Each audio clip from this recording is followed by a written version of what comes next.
sariling kultura. Kaya narito kami upang ipakilala ang sariling ating kultura.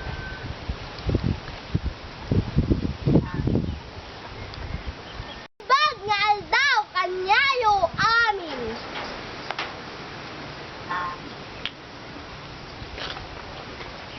Maray na aldaw sa indong gabos.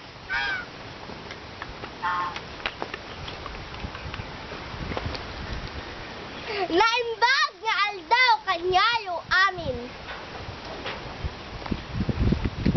Alukbar, Ifugao, Bicol, Nueva Ecija, Sulu. Kultura Pilipino, ating ipaglalim. ang Ifugao ay matatagpuan sa CAR ng Luzon. Ang Bicol naman ay matatagpuan sa Region 5 ng Luzon.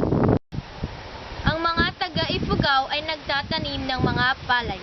Yon ang kanilang mga hanap buhay. Ang mga taga-Bicol naman ay marunong o laging nagluluto ng mga ginataang gulay tulad ng gabi, langka at kung ano-ano pa. Mahilig rin silang kumain ng maanghang na pagkain. Ang mga taga-Ifugao ay nagtatanim ng mga palay. Yun ang kanilang mga hanap buhay. Ang mga taga-Bicol ay marunong o laging nagluluto ng mga ginataang gulay tulad ng langka, gabi at kung ano-ano pa.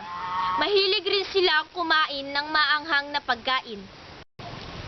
Ang mga taga-Sulu naman ay ang hanap buhay nila ay pangingisda. At ang huli naman ay taga Nueva Ecija. Sila ay laging nagtatanim ng mga palay. Yon ang kanilang hanap buhay. Narito ang mga ilang tao na nakatira sa Pilipinas. Ang mga taong ito ay tinatawag na Pilipino.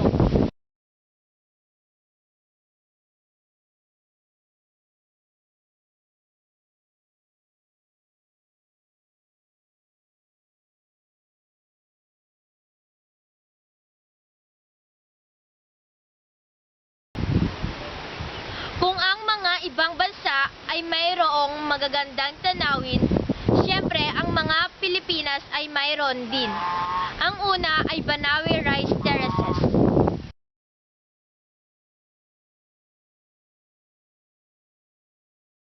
Mayon Volcano.